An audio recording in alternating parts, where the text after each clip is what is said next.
Bright Spots. Once again, we are honored to have two of the bright spots in our communities, James and Stella Nash. God bless you. They've been working in the field for many years, and they have harvests have been great. So we have an opportunity today to talk to him. He's our award winner this year of our Martin Luther King, a prophetic ministry and civic activities. God bless you. Because he's been doing it for years. And come on, just tell me about you two first. You've been together for years. Tell me about you two. Well, first of all, we was both raised up in the same community, and went to the same little elementary school in the Sunnyside area. Wow. Sunnyside Elementary School. And as we grow older, we kind of grew together. Okay. I became attracted to her, and here she is 59 years later. So That was some attraction. that is a blessing. That was a blessing, too. And the thing about it is that she has always supported my ministry. One of the things I'm doing now in my church, my programs, every Sunday, I started out as my journey into where I am now.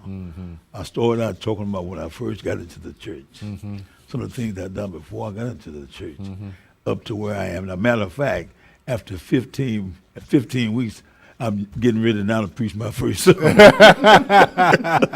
So it's really been enlightening to me, and it's an eye opener. I'm going to tell you why. Yeah. Tell us about your journey. We were raised up in the Sunnyside area, poverty-stricken area, where if a flood, if 10 of us stood on the corner and cried at the same time, it would flood. Very low.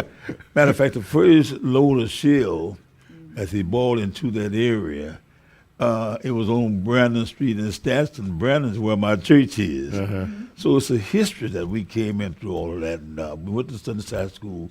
And matter of fact, when Sunnyside School moved on Belford, became Ethel Mosley Young, I was asked by the principal to look into the name changing of the school. They had many groups, many years. They tried to do it. Sometime when we split up, divided, rather than coming together, it's not about who get the credit for anything. It's about how successful we are in getting things done. So one of the things I saw was that our community always gotten elected, always behind. I don't care what happened. Even the politician we put in there, that old Sunnyside was not given much attention. It's right there, Belford, 610, and Reed Road area. And we was always overlooked no matter what. We vote politician, but that area was always overlooked. And to make the story short, one of the things that I recognize is I come up in Sunnyside, the church I'm pastoring now. I was baptized from that church at 12 years of age. Ended up pastoring the church that I was baptized in. One little church sitting on a lot, surrounded by other buildings, a lot of wooded areas and abandoned houses. And that troubled me because nobody was really giving a lot of attention to that. So one of the things I did when I first started pastoring the church, now 45 years, it'll be in June. One thing I noticed was that the community itself was in bad shape. I remember in Philippians 2 or 3, esteem others higher than you esteem yourself. I really believe that God will put us in leadership for a purpose, not to just help ourselves, but to help others. I could tell you some stories about the things we've done. Matter of fact, the meeting we had to do concerning HIV, we had one of the largest meetings in that area in my activity center. The Lord had given me a vision to build an activity center, and we have all kind of things in there. An HIV program, one of the largest programs we've had. I promised you we had about 200 vehicles in a parade that organized, and then inside the building was packed, and even on the outside, people was out there. Wow. I went on a radio program in Montrose, and the young man that interviewed me, well, he had AIDS in the last stage. He came out to that meeting, and he participated, and 2 days later, he died. Wow. That's when we got really interested in doing things in the community. Not just for that. We've accomplished a lot since we've been. A lot of people don't know the things we have because don't make a lot of noise with that. You do things for people. You know, What are you most proud of? I'm most proud of the fact that God has blessed me to pastor church, to bring people to understand that you can be brought up in one area, but you can get above that, even in poverty. When the Corinthians, when they offered their tithe and their money, they didn't do out of an abundance. They did it out of poverty. So you take a little bit and make a lot of it. Yeah. But we've always reached out to the people. Everybody has assets. Every community has assets that most people don't know about as assets, but people do. And so you build on those things. But both of you spend a lot of time. First time I've met you, you were doing political campaigns. I'm still doing that, believe me. How did you start getting involved in politics? The community. When I first started pastoring, I didn't see any movement as far as improvement.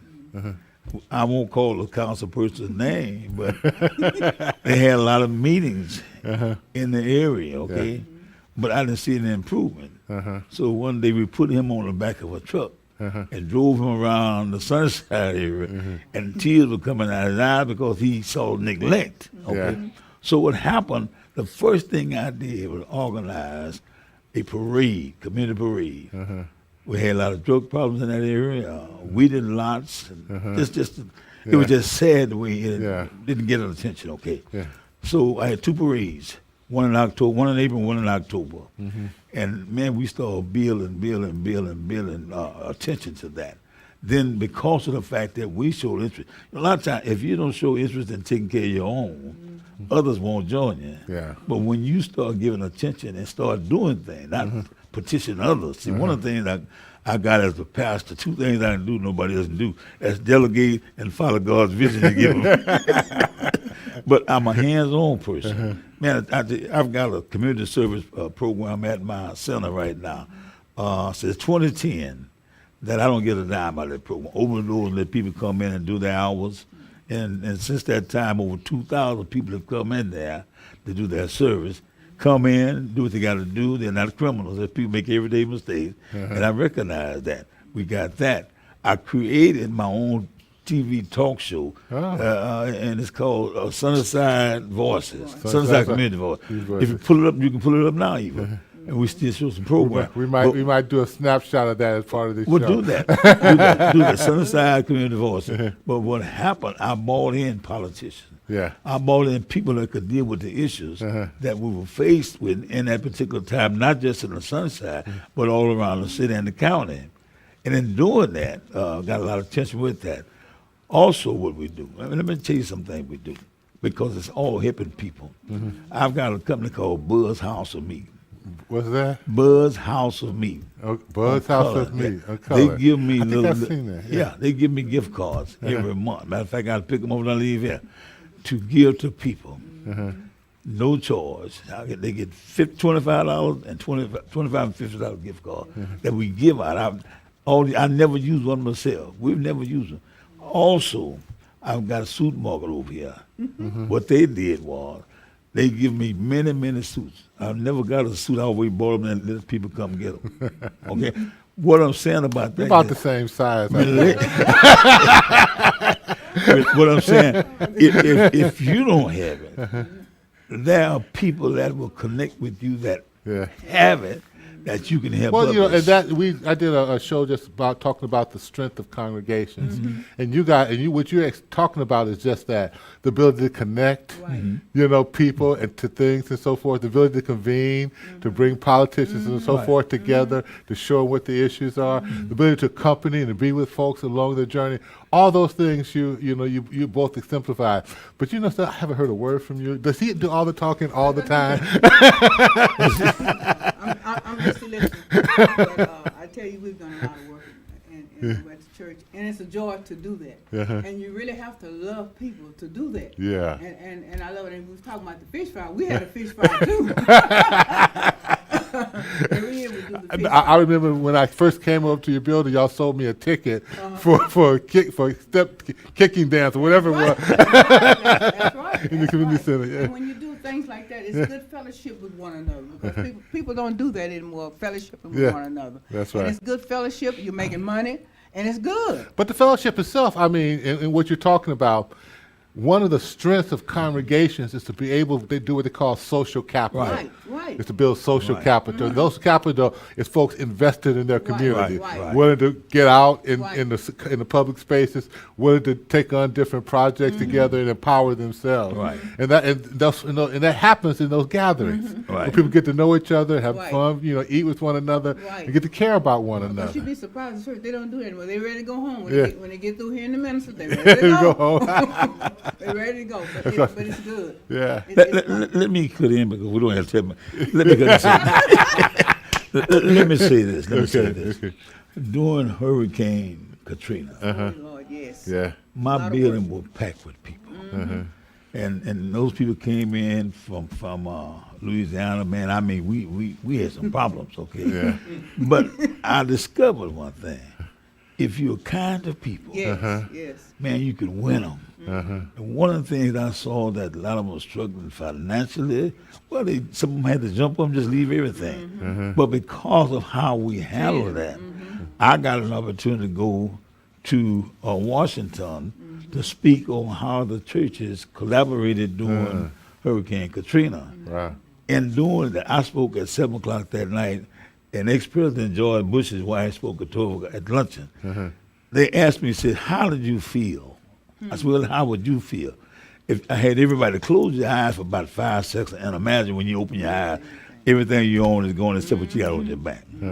These people need to care. Now, believe me, some of the folk were ready for them to go back home. Yeah. But what I did, I've got a young man that lives in Rosenberg, Texas. He got 8 to 9 apartment complexes there, okay? And I connected with him, and the people started getting a little money. I was able to help put people in apartments, all those things like that. We had a food pantry where I'm feeding every month, feeding 500 or 600 people, okay? Coming out. I'm getting ready to start that back because there's a need. Yeah. Even now, if you go to my place now, my activity center over there, it is packed with gallons of beans and rice, all kind of stuff. I was able to give away some beds because of the condition of the people. We're going to have to get your address and phone number. I want you to come see it. And website. Rep Sutton, Yeah. it's over there now, man. Yeah. And I tell people I got about 10 more beds I'm going to give away. And just people, I know a lot of people really didn't need it. Yeah. But when people, after the storm, people start giving stuff away. But when you connect with people, and that's one of the things I told about with Sudamar, these people gave away so many clothes. For once they started giving away female clothes. They called me over there. They want me to be a part of that. The first time they did that, they gave away 6,000 items for female. Went in the store, got them a bag, put 6, 7 pieces and left, okay? From all of that, what they did, they ended up getting a proclamation. I took them downtown, the mayor gave them a proclamation. And lo and behold, because they got one and took Buzz House and meat on them, the mayor had one for me. So when you give, Yes. man, it come back, man, 40, 60, 100 fold. And see, and all I'm saying, man, we are living in a time now because of these storms. Man, people are still struggling, having a hard time. Yeah. Yes. And those that have, I believe we should reach out to people. Yeah. I know we didn't make $18,000 with our fish fry. But we were blessed. We were blessed. And I thank you. But Doctor, I really think what's important is taking care of your community. Yeah. During my time when I first started pastoring, a lot of Asians came in, and man, there was almost a war between the Asians and the community. Yeah. Because it was a cultural thing. Yes. And Yes. they didn't understand the language. Yeah. And it had all kind of stuff. So what I did, I got together and organized a group called the Sunnyside Asian African American Task Force. And what we did, we put posters on the wall that's in Vietnamese language and also English about selling cigarettes and beer to underage kids. And how sometime when a customer go in, they need to learn how to treat the customer. You come into a community, you're not Yes. putting anything in it, okay? But even at that, we got them to the point where they start giving money, but they gave it through like other organizations, okay? So what I've always done, this is my thing. It's not so much about me. It's about my community. Yeah. And believe it or not, at my age, I am still doing all this. I find ways Yeah. to help people. Yeah. Before I go to sleep every night, this is what I said, Lord, it's in your hand. But if it be possible for you to allow me to get up in the morning, put somebody in the front of me that I can be a blessing. It happens every day. What do you see the future of Sunnyside as? Where's it going now? It's going Oh, up. no. Yeah. Man, it's so different out there. All the beautiful houses. Every Yeah. street Okay. in Sunnyside has beautiful homes on it. It's totally different. Yeah. Totally different. When you come back, I'll drive you.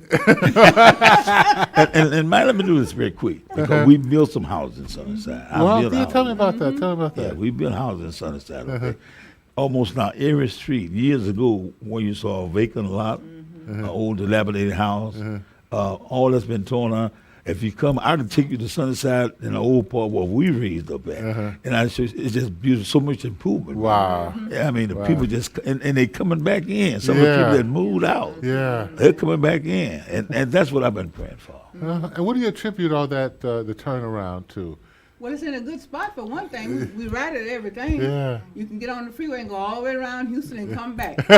we between 3 malls, major malls. Yeah. 5 minutes for any good store, all the good stores. So it's a great spot to live. Yeah. Great spot. We don't flood. Hmm. Well, we don't flood over there where we live at. It's beautiful. It is Now, beautiful. see, she's a precinct judge. Really? Yeah. Well, tell us about that. Tell us about that. For about 20 years. 20 years. So what's a precinct judge do? In other words, work the precincts. Okay. That's the main thing. Make sure the votes are carried in correctly. Make sure everybody signs correctly. Be sure you check everybody out correctly so they can vote. Yeah. Also, I do early vote and I do the day of voting. Yeah. Been doing it for about 20 years. And it's rewarding because I get a chance to work with a lot of seniors that need a lot of help. Yeah. They can't see, they can't read. And because I usually work in the Fifth Ward area when I do early vote. Yeah. Mhm. I remember being at the service. You were talking a lot about seniors. Yes, right. Oh man, Yeah. Right. And that's my that's heart. our backbone. Yeah. That's our backbone. Well, say a little bit about that in your ministry about seniors. I've always had. See, we don't have a major church. Uh-huh. What I say is that we got a large church in a small building. So I'm very conscious of my seniors. Got about 40 of them, man. And what happened? I preached a message because I'm always talking about how now the senior can stand on the shoulders of the young people, whereas before we stood on their shoulders. I said, as long as they're at the St. Paul Church with me, they will never be forgotten. From a sermon I preached, I had some T-shirts made. Seniors' lives matter. Seniors' lives matter. 90, you know. Yeah. And guess what? Man, they eat it up. I find ways to buy them little gifts, you know, and present them to them. And I make note of them. Also, what we do, we got a bunch of young people at my church, and I make sure what we do. It's not what you call, I don't guess it's a scholarship. It's support where we give money to the kids that are graduating from college, you know, school to go to college. And like I said, I've got a lot of people, they don't have a lot of money. So how do you connect that with? You got to be able to help people. And when you help people, people recognize that. So we get a lot of activity out of church. And I thank God for that, man. I thank God for these years. He gives me the work in the community. At my age, I'm still out here doing stuff now.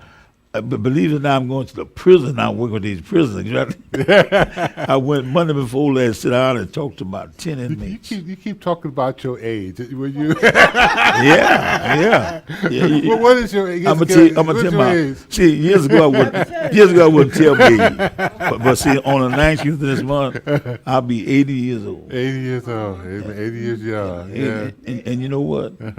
The reason I expose that now so often, because every time I say that, somebody said, "Man, you don't look like you." I said,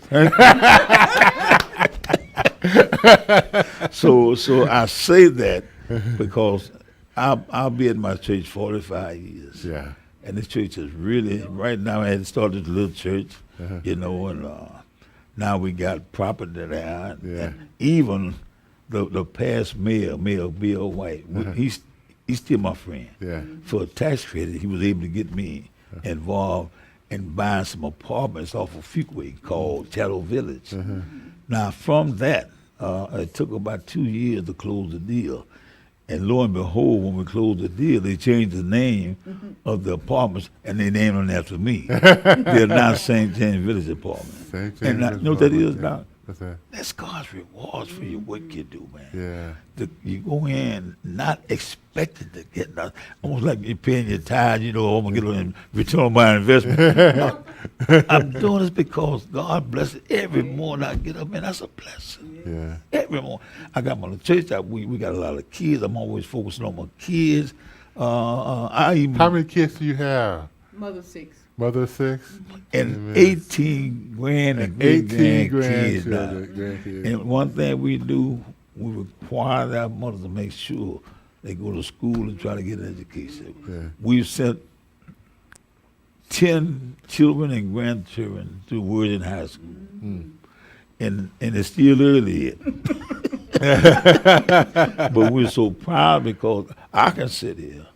We don't have that mega church. We don't have mega money, but we does mega work. That's right. That is important of That's people right. That's right. we got a working group of young people. Yeah. Believe it or not, the fish fry she talked about. She got up 5:30 in the morning frying fish down there. Now that's kind of first lady that she is. I mean, she doesn't have them big hats. You know, you got to people on to see her. She's a hands-on, and you know, and I really appreciate that, man, because Yeah. You love God and love people. That's what you do. That's what you do. That's what you do. That's what you do. It's not yeah. about that. Yeah. And I intend to go to heaven. Amen. Amen. Hope to meet you there. well, I also had a radio program too that we started called "Am I My Brother's Keeper?" Uh-huh. So all this stuff that I'm talking about we're doing, it didn't put no money out for that. Just people ask me to come and be a part. What's really important is the life that we live for God.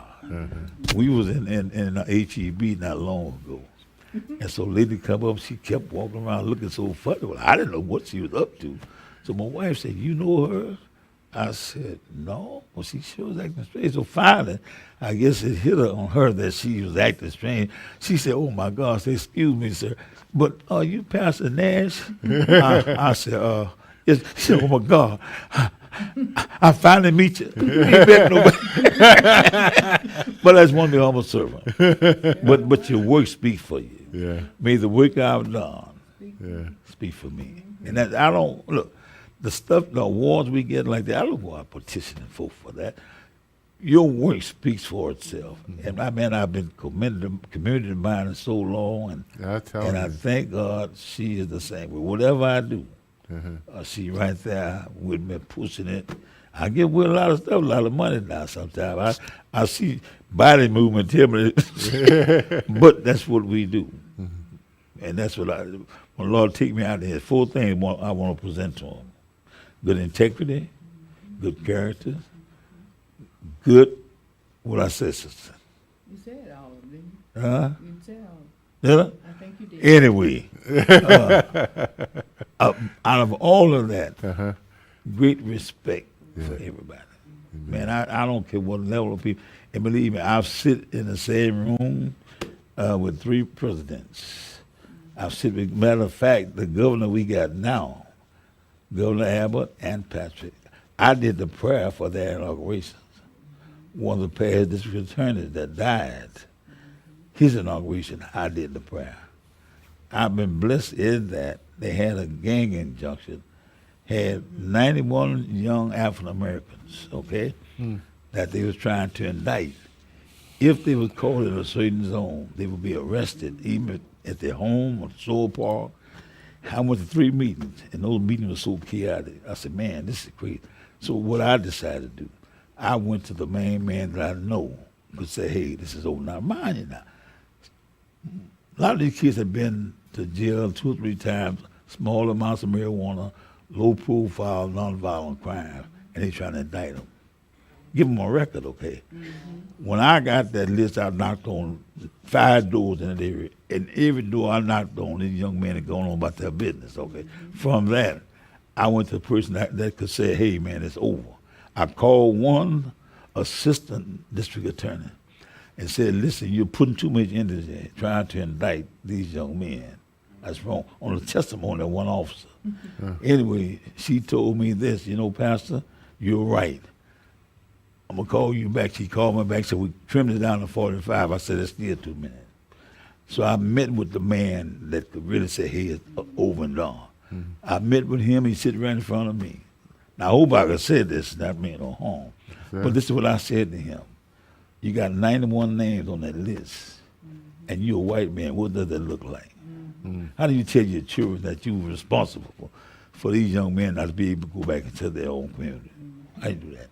2 days later, I got a phone call. It was done. Wow. Now, I get pride of that. Why do I get pride of that? Because I took part in preventing some young men not being able to do some things they need to do. Housing, loans, and all that. That's important to me. How many young men don't have a Pastor Nash to step out for? How many millions are incarcerated now for low drugs, so forth? Can't vote. Can't. Yeah, can't get an apartment. Can't get a job. And what are they supposed to do? Yeah. But you, back to Doctor, jail. you all right? You know what? Yeah. And let me say this quickly: we've got to have more pastors. This is what I say about There you churches.